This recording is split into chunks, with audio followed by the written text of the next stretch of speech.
Like I said earlier, I want to refer to the church as the body of believers, not only in the U.S., but here in East Asia as well.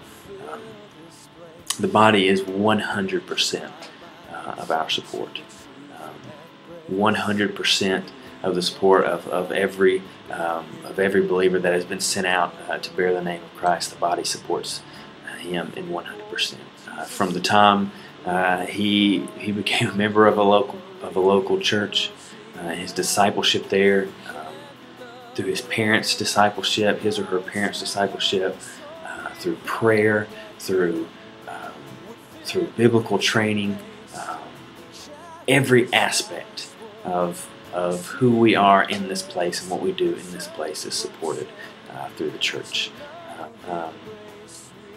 Please don't, for 1 second, think that because you're there and others are overseas serving, that you are not absolutely crucial to the work that God is doing in the nations. In fact, one of my favorite scriptures in this past year has been Ephesians 3:10. It says that it was God's intent or His purpose that through the church the manifold wisdom of God would be made known to the nations. And that is a humbling task that He has given us as the church. Is not only to support those and to send out, but to go out ourselves and to be the church.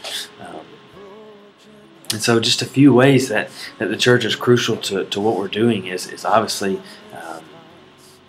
through financial support, but also through prayer, through the sending out of volunteers or workers for short-term trips, or even something as just a phone call, love and encouragement.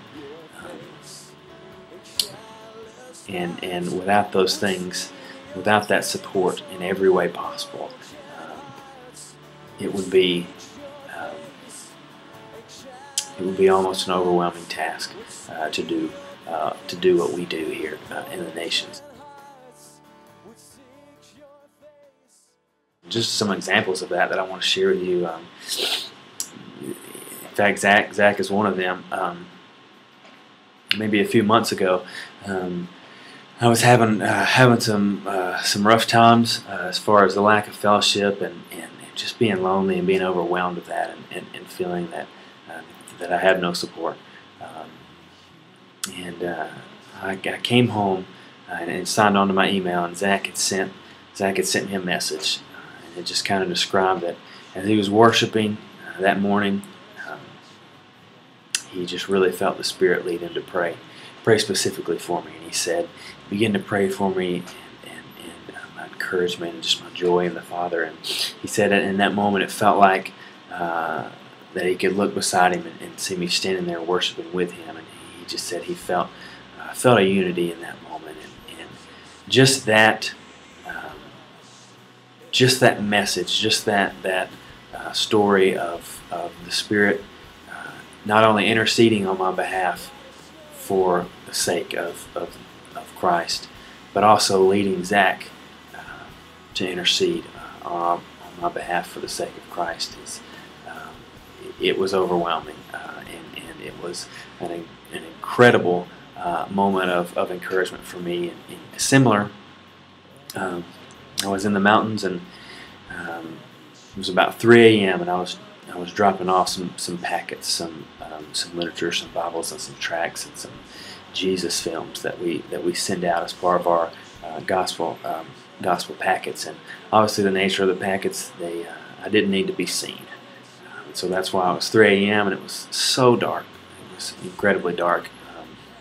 And I was hiking this trail, and I had come to this village, and I remember standing in the center of the village and looking around, and there's huts on stilts made of it was about as thin as cardboard, but it was like plywood, and all surrounding me, and I was praying over the village, and I was getting ready to drop these packets and leave, and a dog started barking.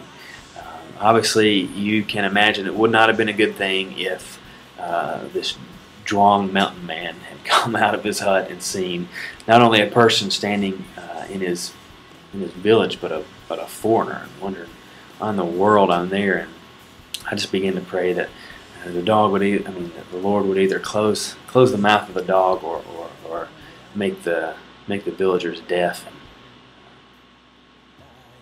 And he was faithful, and I left my packets and was never seen. And I got out of there, and when I got home a few days later, I had a message from my mom saying that she had been praying for me that night at that exact time that I was in that village, that the Lord would make me invisible. Those were her words, and I just the faithfulness of Christ, the faithfulness for Him, the faithfulness for the Spirit to lead the body to intercede for His children is amazing. Another example of support is just national brothers and sisters who are willing to sacrifice everything so that the gospel can be presented. We have to get materials into this country, and obviously they can't be printed here. It's a very hard thing to get them across the border, but we have national brothers and sisters who their only job, and the way that they serve the body, the way that they serve something greater than themselves, the way that they serve the Father, is they risk their jobs, they risk their families. In some cases, they risk their lives to get these materials across the border so that we can get them in the hands of the nationals here. And without that support, without the body, it couldn't be done. The body is more than just Bellevue. The body is more than just the other church down the corner. The body is more than just a building. The body is absolutely the family of Christ. We are brothers and sisters, and we share a common love. And in so many cases, we share a common sacrifice, and that is the loss of so many liberties for the sake of Christ. And that is a bonding.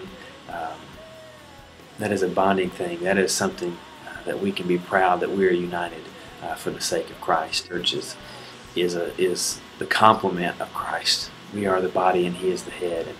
And it is absolutely His purpose that in every way we do everything that we can, not to bring glory to ourselves, but to bring glory to His name, because He is worthy not only our praises, He is worthy not only of the praises of you in this room at Bellevue tonight, but He is worthy of the praises of the Duong, and He is worthy of the praises of the nations. And so I want to encourage you to know that God has such a plan for the church, and to know that Jesus Christ is absolutely worth every sacrifice that we could ever make. He is absolutely worth losing everything and risking everything for. He is absolutely worth believing when He says He has a plan for the church, and that is to make Himself famous in the nations.